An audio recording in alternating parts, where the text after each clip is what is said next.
News hunt Nidadavolu ప్రేక్షకులకు నమస్కారం. తూర్పుగోదావరి జిల్లా నిడదవోలు నియోజకవర్గానికి తొలి జనసేన ఎమ్మెల్యేగా మొట్టమొదటి మంత్రిగా తనకంటూ ఓ చరిత్రను సృష్టించుకున్న కందుల దుర్గేష్ సుపరిపాలన ఏడాది గడుస్తున్న శుభ సందర్భంగా నిడదవోలు నియోజకవర్గ కూటమి నాయకులు కార్యకర్తలు ఈ రోజు Nidadavolu Ganapathi centre I love Nidadavolu park వద్ద విజయోత్సవ సంబరాలను నిర్వహించారు. ఈ సందర్భంగా మున్సిపల్ చైర్మన్ భూపతి ఆదినారాయణ రాష్ట్ర మంత్రి కందుల దుర్గేష్ కు దుశ్శాలువా కప్పి భారీ గజమాలతో ఘనంగా సన్మానించారు. అనంతరం కూటమి నాయకులు కార్యకర్తల ఆధ్వర్యంలో కేకులు కట్ చేసి విజయోత్సవ వేడుకలను ఘనంగా నిర్వహించారు. ఈ సందర్భంగా రాష్ట్ర మంత్రి కందుల దుర్గేష్ మాట్లాడుతూ తనపై నమ్మకంతో అత్యధిక మెజారిటీతో గెలిపించి తనను ఉన్నత శిఖరాలకు చేరువ చేసిన నిడదవోలు నియోజకవర్గ ప్రజలకు తాను రుణపడి ఉన్నానని, రానున్న రోజుల్లో నిడదవోలు నియోజకవర్గాన్ని మరింతగా అభివృద్ధి చేసి నిడదవోలును ఆదర్శవంతంగా తీర్చిదిద్దుతామని అన్నారు.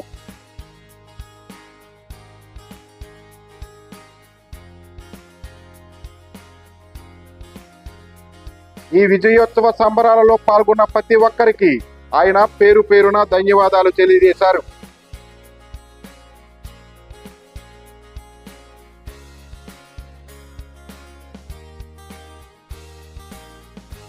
ఈ కార్యక్రమంలో నిడదవోలు మున్సిపల్ చైర్మన్ భూపతి ఆదినారాయణ, నిడదవోలు జనసేన పట్టణాధ్యక్షులు రంగా రమేష్, నిడదవోలు టీడీపీ పట్టణాధ్యక్షులు కొమ్మిన వెంకటేశ్వరరావు, బీజేపీ పట్టణాధ్యక్షులు మార్తా ప్రమోద్ కుమార్లతో పాటు పట్టణ కౌన్సిలర్లు, కూటమి నాయకులు, కార్యకర్తలు పాల్గొన్నారు.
ఈ కార్యక్రమాన్ని నిర్వహిస్తున్నటువంటి మున్సిపల్ చైర్మన్ గారికి, అదేవిధంగా తెలుగుదేశం, జనసేన, భారతీయ జనతా పార్టీల అధ్యక్షులు, నాయకులు, కార్యకర్తలు అందరికీ, ఇక్కడికి విచ్చేసిన అందరికీ కూడా నమస్కారాలు తెలియజేస్తూ, జూన్ 12వ తారీఖు 2024 కందుల దుర్గేష్ అని నేను అని ప్రతిజ్ఞ చేసినటువంటి సందర్భం మంత్రిగా ఆ రోజు నుంచి వాటి వరకు కూడా మీ అందరికీ సవినయంగా మనవి చేస్తున్నాను. ఏ రోజైనా ఎవరైనా నా దగ్గరికి ఏ సమస్య మీద వచ్చినా ఆ సమస్యను పరిష్కరించడానికి నిరంతర నిర్విరామ కృషి చేసేటువంటి మాటని మీ అందరికీ మనవి చేసుకుంటా ఉన్నాను. అంతేకాదు, ప్రభుత్వం చేపట్టినటువంటి అనేక కార్యక్రమాలని ప్రజల మధ్యకు తీసుకురావడానికి నిడదవోలు పట్టణాన్ని గాని, రూరల్ మండలాన్ని గాని, పెరవలి మండలం గాని, ఉండ్రాజవరం మండలం గాని, మొత్తం నియోజకవర్గం అంతా కూడా ఆనాడు ఆ ప్రభుత్వంలో మనం చూసాం. పెద్ద పెద్ద గుంటలను చూసాం, ఎక్కడ రోడ్డు లేని పరిస్థితి చూసాం. ఇవాళ అలా కాకుండా రమారమి మొదటి తీసుకొచ్చినటువంటి 11 కోట్లతో కలుపుకుని నిన్న మళ్ళీ ఒక 20 కోట్లు శాంక్షన్ చేయించుకుని 31 కోట్లతో ఎన్ఆర్జీఎస్ నుంచి రోడ్డు వేసినటువంటి సందర్భం గుర్తు చేస్తా ఉన్నాను. ఇప్పుడే చివటో రోడ్డు అక్కడ శంకుస్థాపన చేసి వచ్చాను. చివటో రోడ్డు ప్రారంభంగా ఉంటే ఒక 15 రోజుల క్రితం మాత్రమే అక్కడ స్థానికులందరూ నా దగ్గరికి వచ్చి, మీరు ఒకసారి రావాలి, వచ్చి చూడాలి అనేటువంటి మాట చెప్తే 15 రోజుల క్రితం వెళ్ళాను. అక్కడ చూస్తే రోడ్డు దారుణంగా ఉంది. వెంటనే కలెక్టర్ గారితో మాట్లాడి ఎన్ఆర్జీఎస్ లో పెట్టి ఇవాళ ఆ రోడ్డుకి శంకుస్థాపన కూడా చేశామనేటువంటి మాట మీకు మనం చేస్తానండి. అదే విధంగా నిరదవోలు పట్టణంలో 100 కోట్ల రూపాయలు మనం ఇక్కడికి తీసుకురావడం, అన్ని ప్రాంతాలను అభివృద్ధి చేయడానికి ఒక ప్రత్యేకమైన కృషి చేయడం జరుగుతూ ఉందనేటువంటి మాటను కూడా మీ అందరికీ మనం చేసుకుంటా ఉన్నాను. ఏది ఏమైనప్పటికీ కూడా ఈ ప్రభుత్వం వచ్చి సంవత్సరమైనటువంటి సందర్భంలో ఇవాళ మీ అందరికీ మనవి చేసేది ఒకటే, ఒక సంవత్సర కాలం సుపరిపాలన అందించగలిగాం, అంత మాత్రం చేత మొత్తం సమస్యలన్నీ తీరిపోయేటువంటి మాట చెప్పడానికి నేను సిద్ధంగా లేదు. అయితే ఆనాటి ప్రభుత్వం 5 సంవత్సరాల క్రితం వారు మొదలుపెట్టి ఈ రాష్ట్రాన్ని ఆర్థిక పరంగా చిన్న భేదం చేసి జల్ జీవన్ మిషన్ కానివ్వండి, అమృత్ పథకం కింద వచ్చిన నిధులు కానివ్వండి, వారి సొంత బొక్కసంలోకి తోసేసుకుని రాష్ట్రానికి మొండి చేసి చూపించిన సందర్భంలో ఇవాళ మళ్ళీ మనం అధికారంలోకి వచ్చిన తర్వాత పూర్తి స్థాయిలో వాటిని పట్టాలు ఎక్కించడానికి, ముఖ్యంగా ఎవరికైతే పేద వర్గాల వారికి ఇచ్చే పెన్షన్లు ఉన్నాయో అవి 3,000 రూపాయలు 4,000 రూపాయలు చేసేటువంటి కార్యక్రమాన్ని అధికారంలోకి వచ్చిన 15 రోజుల్లోనే ప్రారంభించేటువంటి మాట కూడా మీకు మనవి చేస్తున్నాం. అదేవిధంగా మంచానికి అందించుకుపోయినటువంటి దివ్యాంగులు ఎవరైతే ఉన్నారో వారికి 3,000 నుంచి ఏకాకి 15,000 వరకు కూడా మనం పెన్షన్లు ఇచ్చినటువంటి సందర్భాన్ని కూడా గుర్తు చేస్తున్నాం. ఇవాళ మీరందరూ చూడండి, మన ముఖ్యమంత్రి గారు, ఉప ముఖ్యమంత్రి గారు తల్లికి వందనం కార్యక్రమాన్ని కూడా ప్రారంభించారు. ఆ రోజున ఆ ప్రభుత్వం ఇంట్లో ఉన్న పిల్లలందరికీ ఇస్తామని చెప్పి ఇవ్వకుండా వదిలేస్తే ఇవాళ మనం తల్లికి వందనం పేరుతోటి ఇంట్లో ఎంతమంది పిల్లలు చదువుకుంటే అంతమంది పిల్లలకి మనం తల్లికి వందనం అందజేసేటువంటి కార్యక్రమాన్ని ఈ రోజు నుంచే ప్రారంభించామనేటువంటి మాట కూడా మీ అందరికీ మనం చేస్తున్నాం. దీపం పథకం ప్రకారం సంవత్సరానికి 3 సిలిండర్లు ఉచితంగా ఇచ్చేటువంటి కార్యక్రమాన్ని త్వరలోనే మనం ఉచిత బస్సు కార్యక్రమం మహిళలకు ఏదైతే ఉందో దాన్ని కూడా ప్రారంభించబోతున్నాం. ఇలా చూసుకుంటూ వెళితే అనేక కార్యక్రమాలు సూపర్ 6 కింద ప్రకటించినవి ఒక్కొక్కటిగా మనం అమలు చేసుకుంటూ వెళ్తా ఉన్నాం. అయితే మీరు అడగచ్చు, ఇవన్నీ చేయడానికి మీ దగ్గర డబ్బు ఉందా అని. నిజానికి డబ్బు లేదు. ఆ ప్రభుత్వం మొత్తం కొలగొట్టుకుపోయారు, చిల్లి గవ్వ లేకుండా చేశారు ఖజానాని.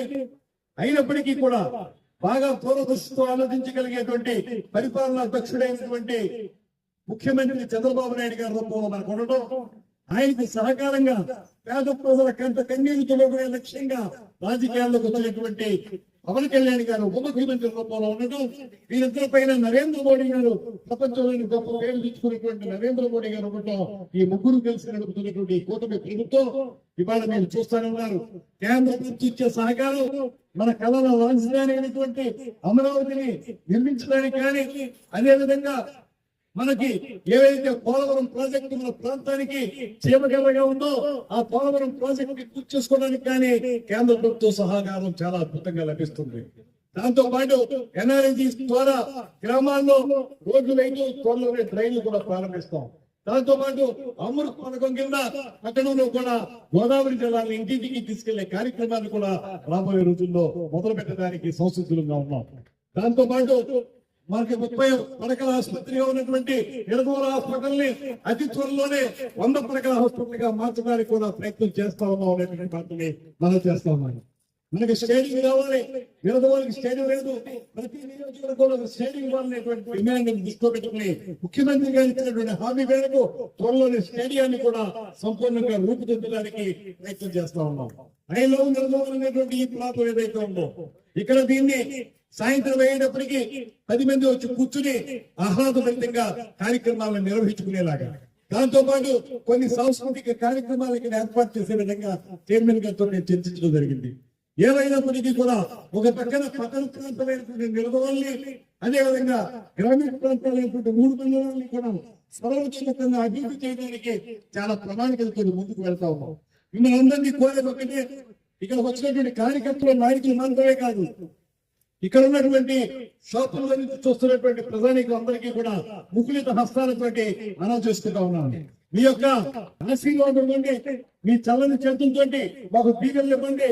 సంవత్సర కాలంగా మీ సమస్యలు పరిష్కరించడానికి చేసిన కృషిని కొనసాగించే విధంగా రాబోయే 4 సంవత్సరాల కాలంలో 100% కూడా నియోజకవర్గాన్ని అగ్రగామిగా నిలబెట్టేటువంటి కార్యక్రమాలను చేపడతానేటువంటి మాటను మీ అందరికీ తెలియజేస్తూ, ఏనాడైతే నేను ఇక్కడికి వచ్చినప్పటికీ ఇప్పుడు ఒక మాట ఉంది, నేను రాజకీయంలో పదవికి వచ్చినప్పటికీ కూడా ఎమ్మెల్యే అయినా మంత్రి అయినా మరొకటైనా కూడా 100% మీ సేవకుడిగా ఉంటాననేటువంటి మాట ఏదైతే చెప్పానో అదే ప్రకారం 60 వరకు కూడా ఎక్కడా కూడా నేను మంత్రి అనేటువంటి వేషానికి పోకుండా నేను ఒకటిగా మీతో కలిసి ఉండేటువంటి వ్యక్తిగా నేను ఎప్పుడు పిలిచినా పలికేటువంటి వ్యక్తిగా నేను ఎప్పుడు సిద్ధంగా ఉన్నాననేటువంటి మాటని మనం చేస్తున్నాను.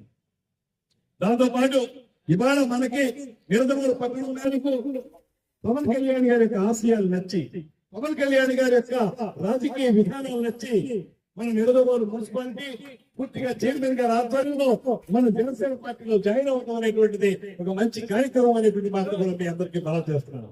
దాంతో పాటు ఈ మధ్య జరిగినటువంటి వైస్ చైర్మన్ ఎన్నికల్లో కూడా వజీర్ గారిని నిడదవోలు పట్టణంలో పెద్ద సంఖ్యలో ఉన్నటువంటి మైనార్టీ వర్గాల వారి ప్రతినిధిగా వజీర్ గారిని వైస్ చైర్మన్ గా కూడా మనం ఎంపిక చేస్తున్నాం. తద్వారా జనసేన పార్టీ అంటే అన్ని కులాలకి, అన్ని మతాలకి, అన్ని వర్గాలకి సమాన ప్రాతినిధ్యం కల్పిస్తుందనేటువంటి మాటని నిర్ణయించే విధంగా కార్యక్రమాలు చేపడుతున్నాం అనేటువంటి విషయాన్ని మీ అందరికీ తెలియజేస్తూ, ఇంత మండుటైనలో కూడా ఇంతమంది వచ్చి ఈ కార్యక్రమంలో పాల్గొని నాకు శుభాభినందనలు తెలియజేసి కేక్ కట్ చేయించి నన్ను నువ్వు ముందు వెళ్ళి నీ వెనకాల మేము ఉన్నాం అనేటువంటి మాట మీకు చెప్పేందుకు మీ అందరికీ కూడా శిరస్సు నుంచి నమస్కారాలు తెలియజేసుకుంటూ, ఖచ్చితంగా ఈ సంవత్సరం పాటు ఏ రకంగా మీకు మీ సేవకులుగా ఉన్నారో అదే విధానాన్ని కొనసాగిస్తాననేటువంటి వారిని కూడా మరొకసారి మనం చూసుకుంటూ సెలవు తీసుకుంటున్నాను. నమస్కారం.